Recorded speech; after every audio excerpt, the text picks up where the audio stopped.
પપ્પાના રસોડામાં તમારું સ્વાગત છે। આજે આપણે બનાવવાના છે પિઝા પેકેટ। જો આપણે પિઝા ખાવાનું મન થાય અને બહારના પિઝા એકદમ હેવી થઈ જાય છે તો આ મિની પિઝા જેવું લાગે છે અને ખૂબ ટેસ્ટી લાગે છે અને સરળતાથી બની જાય છે। બાળકોને લંચ બોક્સમાં પણ આપી શકાય છે। તો ચાલો ફટાફટ રેસીપી જોઈ લઈએ। તમે મારી ચેનલને સબસ્ક્રાઇબ કરજો, લાઈક કરજો અને શેર કરજો। તો પિઝા પેકેટ બનાવવા માટે અહીંયા આપણે 10 બ્રેડ લઈ લીધી છે। આ સોસ છે, આ મેગી મસાલો, ચીલી ફ્લેક્સ અને ઓરેગાનો છે, 1 ચમચી કોર્નફ્લોર લીધો છે, ચીઝ છે, મકાઈ છે, કેપ્સિકમ છે અને કોબીજ છે। તો ચાલો રેસીપી સ્ટાર્ટ કરીએ। તો પહેલા અહીંયાથી આપણે એની કિનારી કાઢી નાખશું। તમારે આવી પતલી પતલી જ કાઢવાની છે। બ્રાઉન બ્રેડ લેવી હોય તમારે તો પણ લઈ શકો છો। કિનારી વગરની પણ બ્રેડ મળે છે તો એ પણ તમે લઈ શકો છો। આવી રીતે આપણે પતલી પતલી કિનારી કાઢી નાખશું। આ વધેલી કિનારીને તમે સવારે નાસ્તામાં વઘારીને પણ ખાઈ શકો છો અથવા તો આને સૂકવી અને આપણે બ્રેડ સ્કમ પણ બનાવી શકીએ છીએ કે જે આપણે ફરસાણ બનાવવાના કામમાં આવી જાય। તો આપણી બ્રેડ કટ થઈ ગઈ છે કિનારી। પેકેટમાં ભરવાનો મસાલો બનાવશું। તો આ મકાઈના દાણા લીધા છે, આ સ્વીટ કોર્ન મકાઈ આવે છે એ લીધી છે મેં। આ કેપ્સિકમ ઝીણું કટ કરી લીધું છે। આ કોબીજ લીધી છે, તમારે ડુંગળી નાખવી હોય આમાં તો ડુંગળી પણ નાખી શકો છો। બધા વેજીટેબલ આપણે મિક્સ કરી લઈશું। આની અંદર લાલ કેપ્સિકમ આવે છે એ પણ તમે એડ કરી શકો છો। અને આમાં પિઝા સોસ અલગથી નથી નાખવાના, તો આની અંદર જ આપણે સોસ ઉમેરી દઈશું। આ ચીલી ફ્લેક્સ અને ઓરેગાનો નાખી દેવાના છે અને આ મેગી મસાલો છે અને આ ચાટ મસાલો આપણે થોડોક નાખીશું।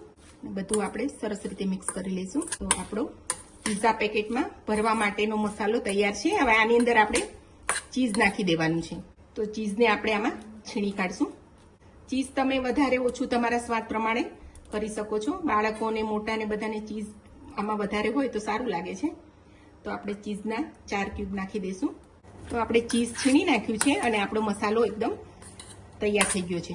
તો આને આપણે સાઈડમાં રાખશું અને આ 1 ચમચી કોર્નફ્લોર લીધો છે, એની આપણે સ્લરી બનાવવાની છે। તો આમાં થોડું પાણી નાખી અને પેસ્ટ તૈયાર કરી લેશું। આપણી પેસ્ટ તૈયાર છે, આવી પતલી એવી આપણી પેસ્ટ તૈયાર કરી લેવાની છે। તો આપણે અહીંયા બ્રેડ લઈ લીધી છે, એને થોડું હળવા હાથે આપણે વેલણ મારી દેશું જેથી કરીને એનો ભૂકો ઉડી ના જાય। હવે આની અંદર આપણે આ મસાલો મૂકી દેશું। ત્યાર પછી આપણે આ જે સ્લરી બનાવી છે એને કિનારીઓ ઉપર આપણે ચોપડી દેવાની છે। બંને બ્રેડમાં લગાવી દેશું।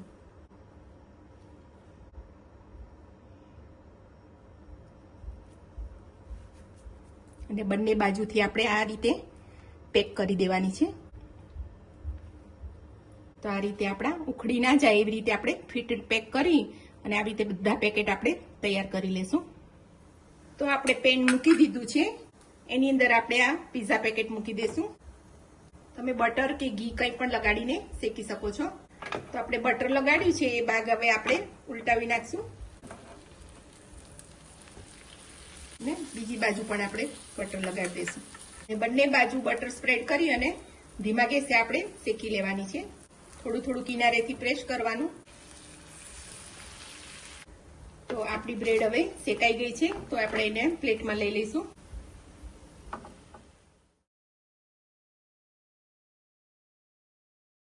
તો આપણા પિઝા પેકેટ તૈયાર છે। સાંજની હળવી ભૂખ હોય કે લંચ બોક્સમાં આપવા હોય તો આ ખૂબ જ ટેસ્ટી લાગે છે। આ રેસીપી તમે જરૂરથી ટ્રાય કરજો। મારી ચેનલને સબસ્ક્રાઇબ કરજો, લાઈક કરજો અને શેર કરજો।